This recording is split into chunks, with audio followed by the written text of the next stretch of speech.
ببخشید قاری احمد، چرا از دنبالم میگردید؟ با شما چه در کار؟ با شما کار دارم. چه خیل کار؟ به من پول قرض دهید التماس. قرض دهید. قرض؟ ها التماس، به مدتی کوتاه خیلی ضرور. به همه پول در کار. راستش من خودم پول ندارم، لیکن میابم. من خیلی منتدار میشدم قاری احمد.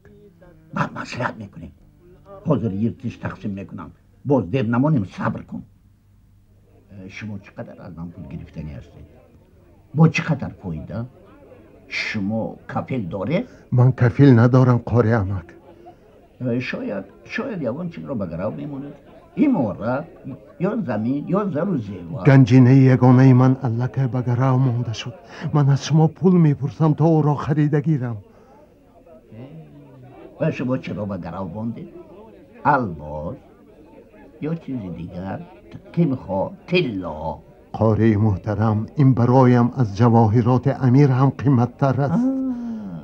نترسید گویه اگر گنجینه شما از جواهرات امیر قیمت‌تر باشد پس دوباره به من گرامونید. این دفعه از من گم نمیشود. قاری محترم، به من تنها 1000 تنگ لازم است. من به همه شرطهای شما راضیم. میفهمم، لیکن چرا به گراو میدید؟ من فریب نمیدهم، باور کنید من زود بر میگردانم. بعد سر شدن جنگ بزرگ وطنی تابستان سال 1941 یک گروه ختم کنندگان دانشکده دولتی صنعت تئاتری به نام لوناچارسکی و گروه هیئت ایجادی تئاتری به نام لاهوتی وارد گردیدند. در بین آنها یک جوان بسیار صاحب استعداد برآمد. نام وی ظاهرجان دوستماتوف می باشد. ظاهرجان دوستماتوف مدت کوتاه در تئاتر به نام لاهوتی کار کردن. بعد از بس که دوره خیلی سخت بود، زمان خیلی دشوار بود، آن کس به زادگاهشان شهر خوجان برگشتن. در تئاتر دراموی و موسیقوی همین شهر کار کردن.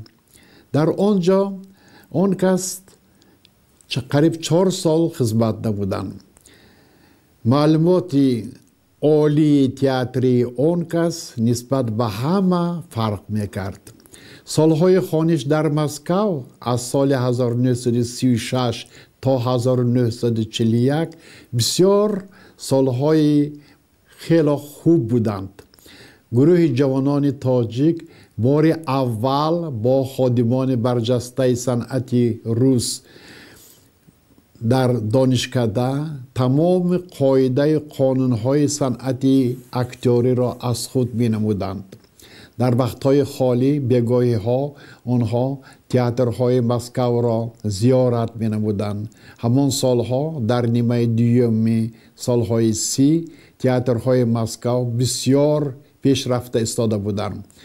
رژیسورهای با معرفت، رژیسورهای کاردان بلند اختصاص کار میکردند.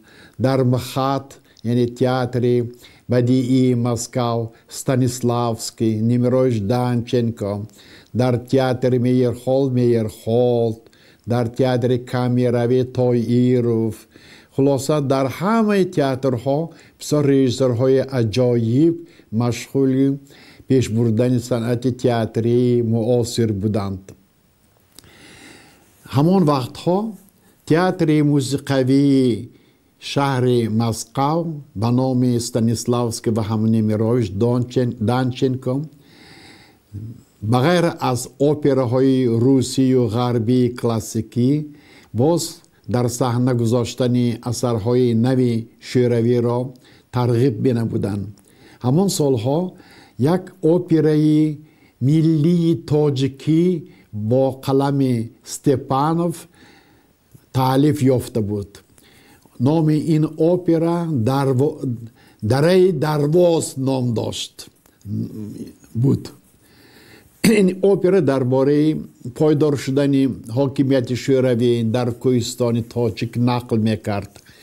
سالهای همین مستحکم نبودن حاکمیت شوروی در تاجیکستان، استپانوف در صف سربازان روس خدمت می نمود و وقتی که کشنهای آنها در قلعه خم خدمت می نمودند، در همین محاربه های ضد باسمچیان اشتراک کرده بود. برای همین هم از روی مشاهده های خودش و اپرای دره درواز را تألیف نمود. انا اکنون در نیمه دوم سالهای 30 این اپرایی که درباره تاجیکستان، درباره برقرار نمودن حاکمیت شوروی در این سرزمین نقل میکرد و دست گرفته شد.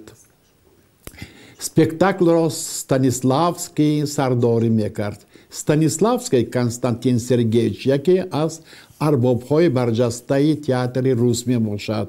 خدمت وی در پیشرفت تئاتر روس نهایت بزرگ می باشد. این آدم، این شخص معتبر همراه نیمرویش دانچنکو در مسکو بار اول تئاتر نو را تشکیل کردند. تئاتر بدیعی را تأسیس نمودند. این تئاتر یک نویگری بزرگ آوردگی بود و خود استانیسلافسکی برای آموختن صنعت اکتیاری بسیار خدمت کرد و در نتیجه زحمت‌های زیادی قانون‌های خودش را جاری نمود. اکنون تجربهش را در همین تئاتر موسیقی هم تطبیق می نمود. وقتی که اینها اپرای به موضوع تاجیکستان بخشیده شده دره درواز را تهیه می نمودند، استانیسلافسکی از یاردمچی‌هایش رژیسورهای درجه دوم التماس نمود که در مسکو تاجیکان را گفتگو کنند. آنها خبر دادند که در اینجا یک استودیوی تاجیکی در دانشکده دولتی تئاتری ختم می نماید. آخر دعوت کنید اونها، من با آنها صحبت کنم، بینم کنی اونها اندامشان چه خیلی می باشد، کنی یگان صحنه ها را اجرا کنند، رقص بازی کنند تا که من آخر از حیات این مردم یک خبردار باشم. و یک گروهی همین خود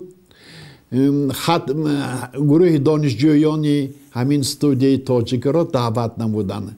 در بین آنها ظاهرجان دوستمردوف هم بود. وقتی که اینها پیدا شدند، بعد بعضی سرود و رقص ها را اجرا کردند، بعضی صحنه‌چه های خود را نشان دادند. استانیسلافسکی با دقت نگاه میکرد.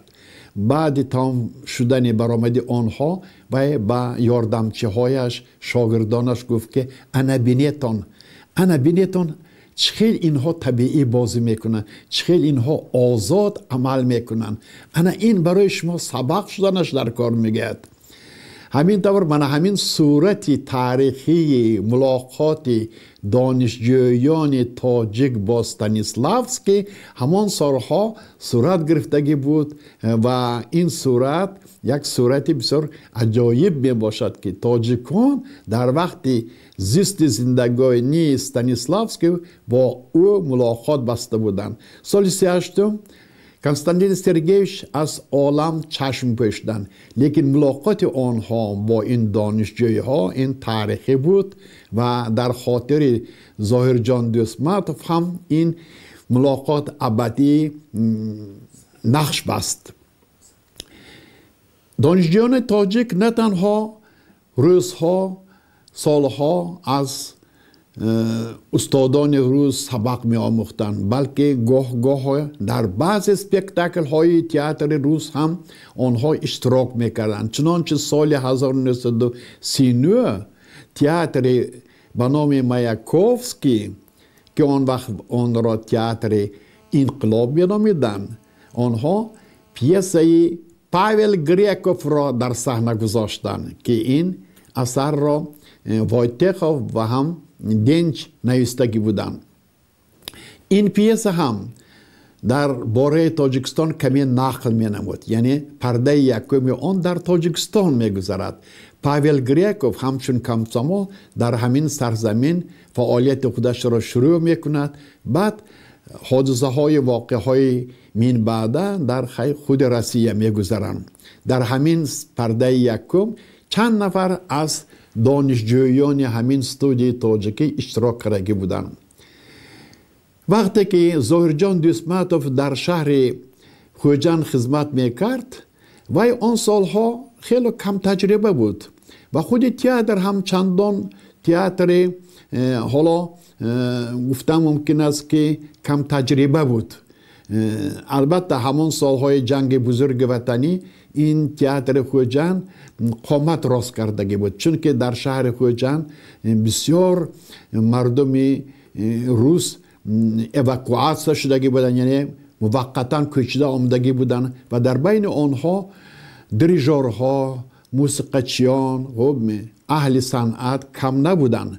آنها در تئاتر ملی خوجان هم اشتراک کردند و با کمک آنها تئاتر خوجان سالهای جنگ بزرگ وطنی خیلی پیشرفتگی بود و ظاهرجان دوسماتوف از آنها هم سبق آموخت و تئاتر برای در صحنه گذاشتن بعضی اثرهای مؤلفان روس هم غیرت نشان داد. سال 43 این تئاتر آدمان روس نام پیسه کنستانتین سیمونوف را در صحنه گذاشت. رول گلوبا، رول یکی از پارتیزان ها، یکی از محافظت کنندگان جسور روس با ظاهرجان دوسماتوف داده شد، سپرده شد. یک صحنه هست که در آنجا گلوبا برای اجرا نمودن وظیفه شتاب با عقبگاه دشمن می رود. می داند که عمرش در آنجا شاید برهم خورد، خوب کنده شود، لیکن جسورانه سرود بلبل بلبل را سراییده قطعی قدم گذاشته برای اجرای همین وظیفه و راه سپار بگردد. لیکن تئاتر خوجان البته صرف نظر از کامیابی هایش همان سالها چندان راهبران ملی تاجیکی، یعنی تاجیکی خیلی زبردست نداشت. برای همین هم ظاهرجان آرزو میکرد که باز به تئاتر به نام لاهوتی برگردد، چون که تئاتر لاهوتی آن سالها خیلی پیشرفتگی بود و موفقیت این تئاتر را روزهای دهه صنعت تاجیک اپریل سال 41 ظاهرجان در مسکو دیدگی بود. همه 3 اسپکتاکلی که در فیلیال مخاط نشان داده شدند ظاهرجان همراه رفیقانش تماشا میکرد و خیلی خرسند بود که تئاتر تاجیک خیلی پیش رفته است. یک نیتی بود، آرزوی نیکی بود که بعد ختم نمودن دانشگاه مسکو در اساس همین گروه در شهر استالیناباد تئاتر کمسومول لینینی تشکیل کرده می شود.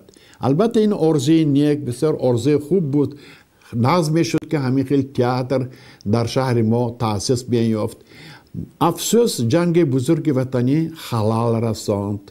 یک گروه قتل کنندگان از خود مسکو به زادگاهشان برنگشته به سفر عسکری دعوت شدند. یک قسمی باقی ماندهشان به گروه تئاتر لاهوتی داخل شدند. خب وضعیت که سخت بود، ظاهرجان 3-4 سال عمرش را باز در خوجان گذراند. چندان پیش نرفت چون که برنامه برای وی مواد خیلی خوب تهیه نمیداد.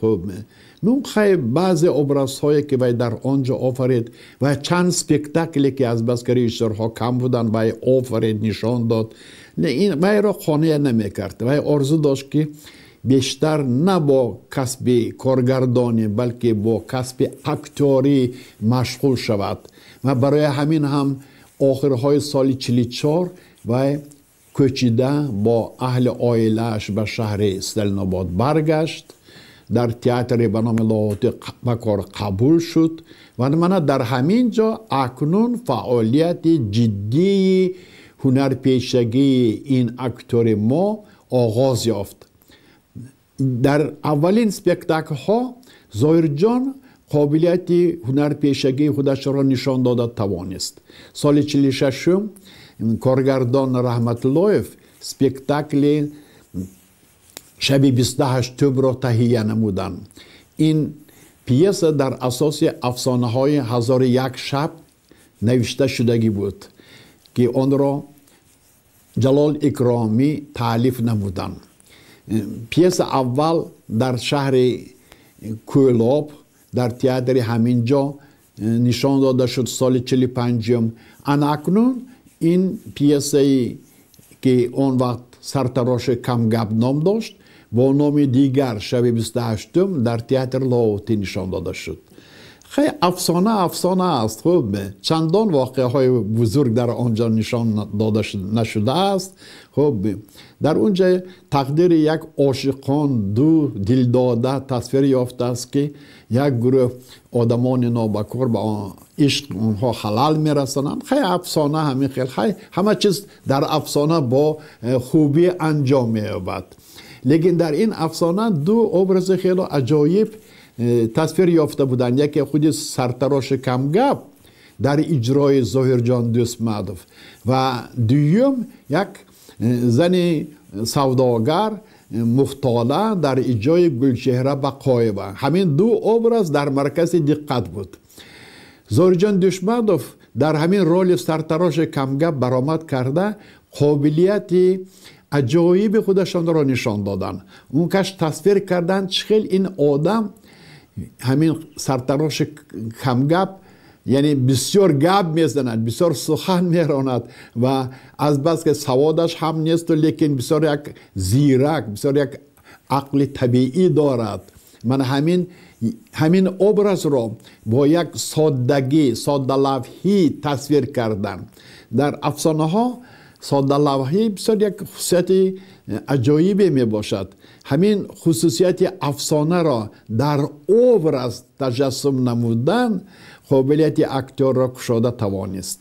بعدتر ظاهر جان در بسیار سپکتاکل ها بند بودند و هر سفر یک نویگری نشان داده می توانستند.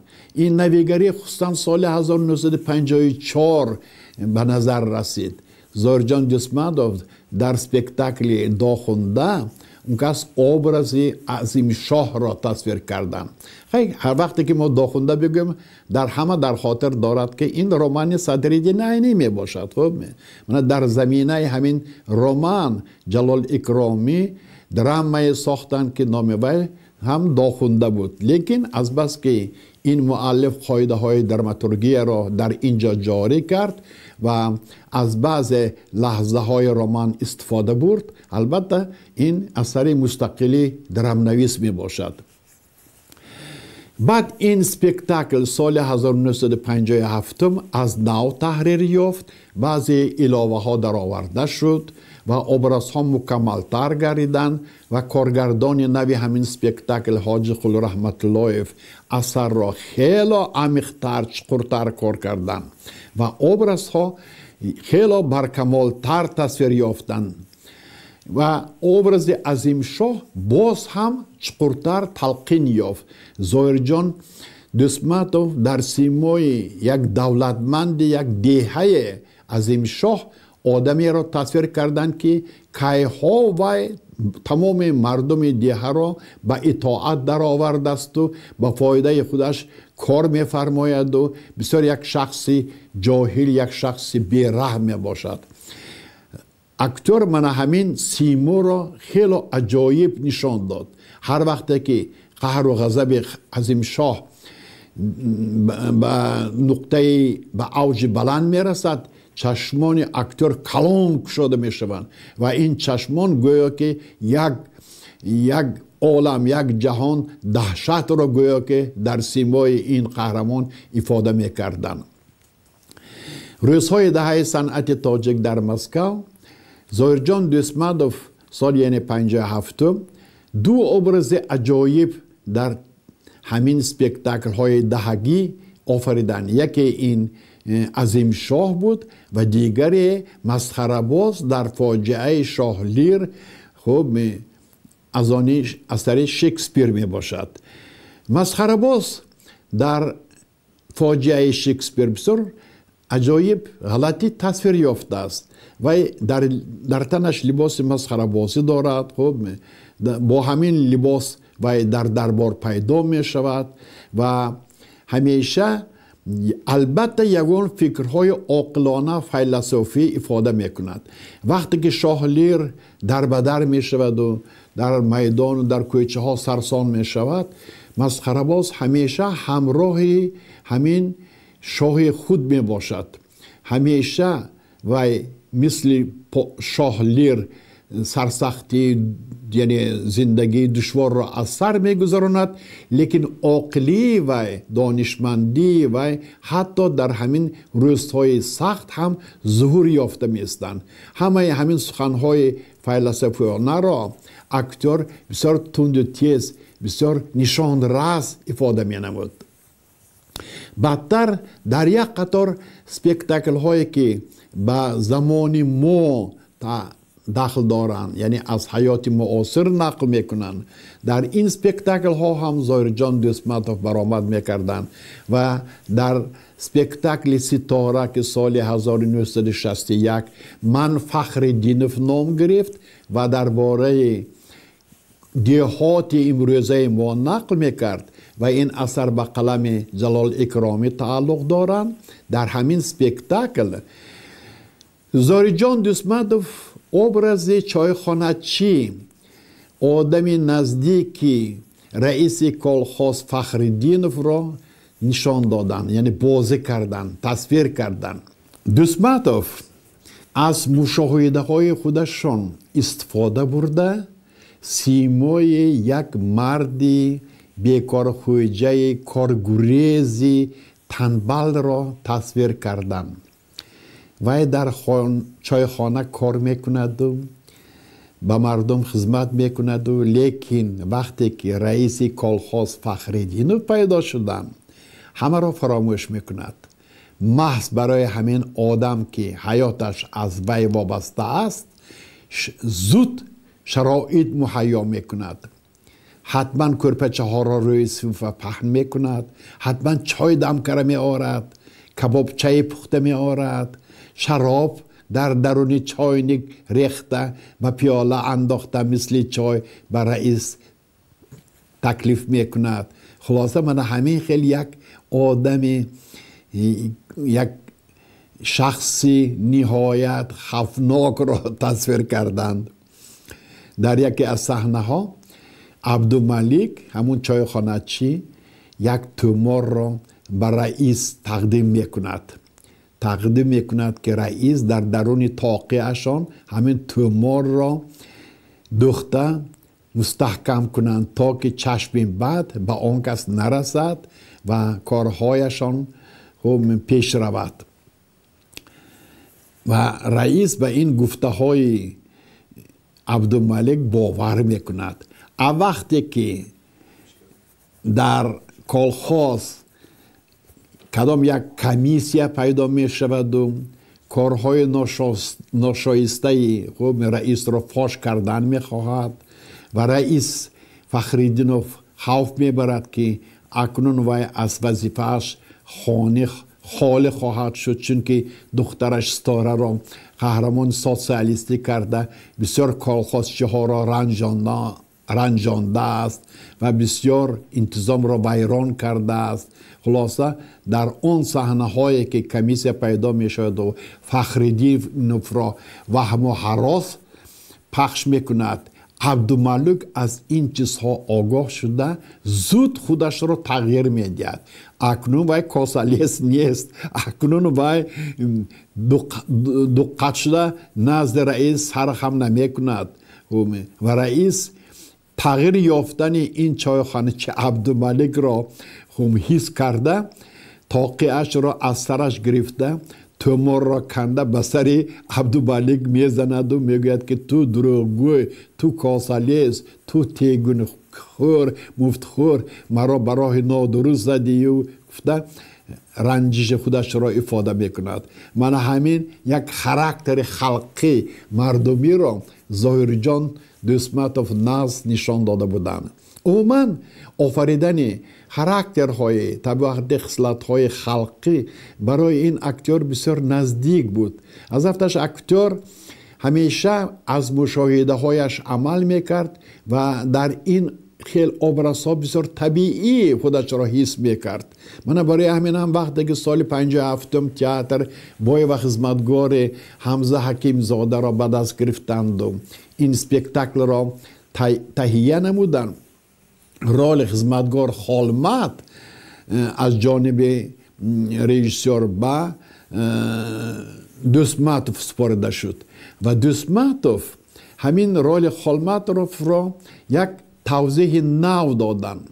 نه تنها غفور در خدمت بای تیار است و از دست این آدم بسیار روزهای سخت را از سر میگذرانند، بلکه خالمت هم یکی از خدمتگارهای صادقی همین درگاه بای می باشد.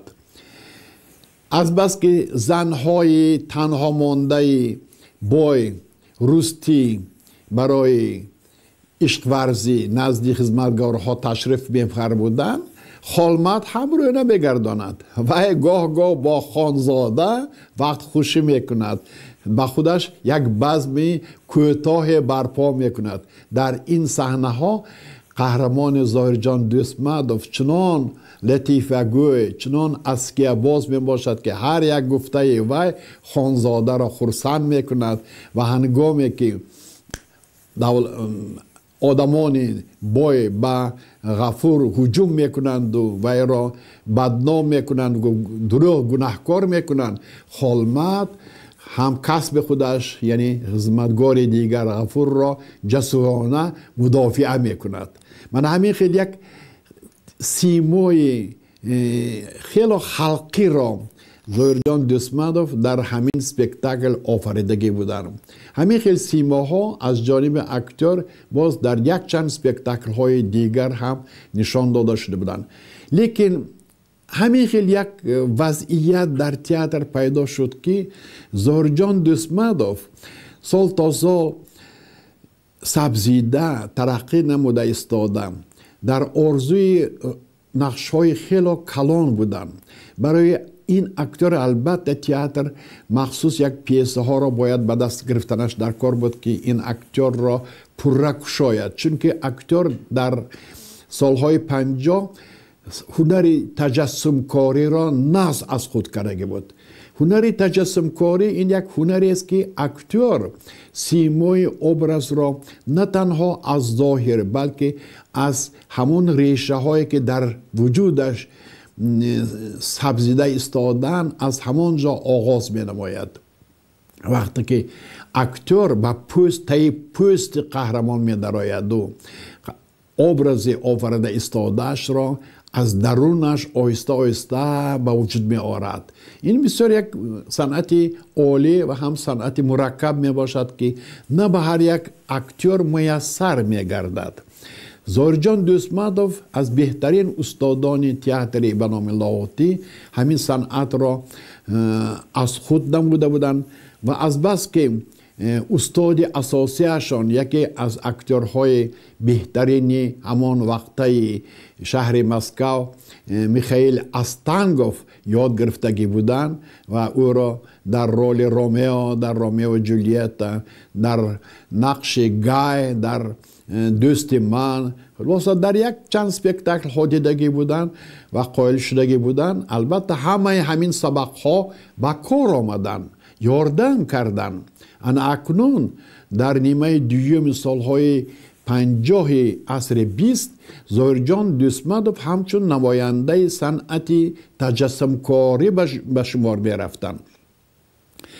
و از بس که این اکتور در همین جاده هنری بلند نشان دادگی بود، برای همین هم رژیسورهای کینو استودیوی تاجیک فیلم این کس را در بعضی فیلم ها استفاده می بردن و سال 1966 وقتی که کارگردان سینمای ما طاهر صابیروف به نقش و نوار گرفتن پویست صدرالدین عینی مرگ سودخور شروع نمود و در بین بسیار اکتورها که داوطلبان که همین نقش اساسی قاری اشکمبه که در حیات وی را قاری اسمت می نامیدن لیکن مردم وی را قاری اشکمبه نامیدگی بودن همین نقش را به دیگران نسپارید و به همین ظاهرجان دوستمدوف سپارید. یعنی ظاهرجان دوستمدوف در وقت مسابقه در وقت آزمون نسبت به چندین داوطلبان زور برآمدن چون که اون کس در هنر تجسمکاری همان سالهای نیمه 60 بسیار مهارت بلند به دست آوردگی بودن. در تئاتر همین مهارت کشف نشد یعنی آشکار نشد. بسیار رول‌های خورد نصیب آن کس گردید اون کس نقش بازی کردن لیکن یگان رول مرکزی یگان رول برجسته کلان که اکتور خودش رو در آنجا پورا نشان داده تواند همین خیلی رول نصیبشان نگردید. اما اکنون در فیلم همین نصیب آن کس بوده است که با همین رول اساسی با هنرپیشه ما ظاهرجان دوستمدوف سپارده شد. تندرستی آن کس همان سالها چندان خوب نبود.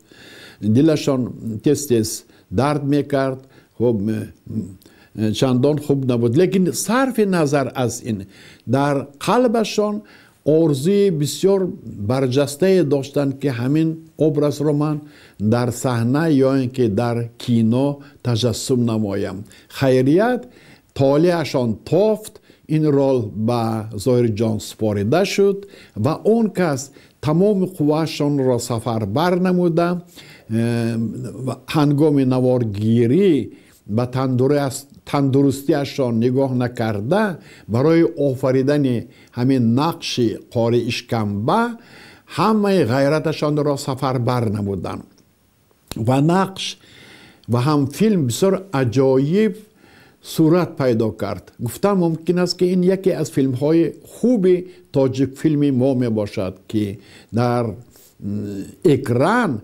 داستان پویستی یعنی صدرالدین عینی گویا که عیناً زنده شده باشد. این البته اثر عالی جناب صدرالدین عینی می باشد که درباره یک آدمی مفتخور قاری اسمت نقل می کند که تمام حیاتش به پول بخشیده شده است و با هر گونه راه ها پول گرد می آورد و این پول ها را در بانک روسیه جمع می کند. من همین سیمای قاری اشکمبه در اجرای اکتور هم ظاهرا هم باطنا نهایت برجسته آفریده شد.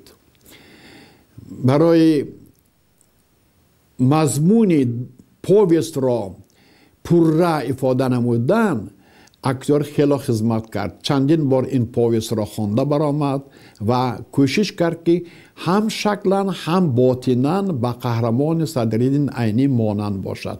در حقیقت در اکران ما یک مرد میانه قد را میبینیم که خیلی فربه می باشد و یک پاش اندک میلنگند و در تنش یک جامعه گلداری خوب استاتین دوخته شده و جامعه که از بس که هر روز میپوشد خیلی کهنه شده است چرکین شده است ریشش غولی تمام رویش را موی پخش کرده است و فکرم اصلا به سرتراش مراجعت نمی کند. در سالش یک سله کلان هست که این سله هم چرکین شده است و تمام بدن او را گویا که فشار میدهد و مجاق میکند. من همین خیلی یک سیمای قهرمان را اکتور آفرید. خصوصا چشمان قاری اسمت قاری اشکمبه بسیار عجایب بودند. آنها کلان کشاده می شوند گاه ها گاه ها تنگ می شوند لیکن همه چیز را می بینند. این آدم از سر تا بیگاه فقط در جاهای سر آدمی شهر پیدا می شود، در کوچه، در میدان، در بازار، در کجایی که نباشد همه وقت دهان این شخص جمیده ایستاده است و مثل حیوان گویا که چیزی می خورد. وقتی که در دکان می بیند که از خانه با یک رومال با یک متا خوراک گرم را پیچانده آوردن چشمش میغلطد و وقتی که دکاندار به کجای بیرون برآمد زود به همون دکان در آمده دسترخوان را همون دسترخوانچه را پهن کرده با خوردن با دستان چرکینش به خوردن خوراک مشغول می شود و دستانش را در همون جامعه خودش پاک کرده باز به کوچه می براید. در بازار گوید که کدام در بالای سرش یک لعل شیرین را برده ایستاده است، دستان چرکینش را دراز کرده بپرسیش یک چند قندلات را گرفته در دهنش فرو میبرد، یا اینکه وقتی که وی از کوچه به طرف بانک راه سپار میگردد و معلوم که وی در بغلش پول کلانی را به لطه های چرکین پیچانده به همون بانک برده ایستاده، هر زمان از ترسش به قفایش یک مینگرد که با یگان آدم بیگانه پیدا نشود و پولهای او را از دستش کشیده نگیرند. اول وقتی که به بانک روز پیدا می شود و قاری اشکمبه در احاطه مردم این آدم پیدا شده زود و قندخوری چایخوری مشغول می شود. خلاصه در این فیلم همین سیما بسیار عجایب آفریده شد. وقتی که در پرده در صحنه های آخری فیلم معلوم می شود که در روسیه بولشویک ها غلبه کردند و بانک روس از کار برآمده است، قاری اسمت در کدام یک جنازه اشتراک کرده است نه گویان نعره می بردارد. نعره وی مثل نعره حیوان وحشی بود که به تیر خورده است. من همین خیلی یک ابرز عالی جنابه که با اسلوب مبالغه لیکن مبالغه که از درون ریشه دوانده است تجسم یافت. این یکی از بهترین کارهای ظاهرجان دوستمحتاب می باشند. بعد یک سال ظاهرجان از دنیا چشم پوشیدن، لیکن ابرز آخرین آفریده آن کس قاری اشکمبه یکی از شاهکاری های بزرگ صنعت اکتوری تاجیک به شمار می رود.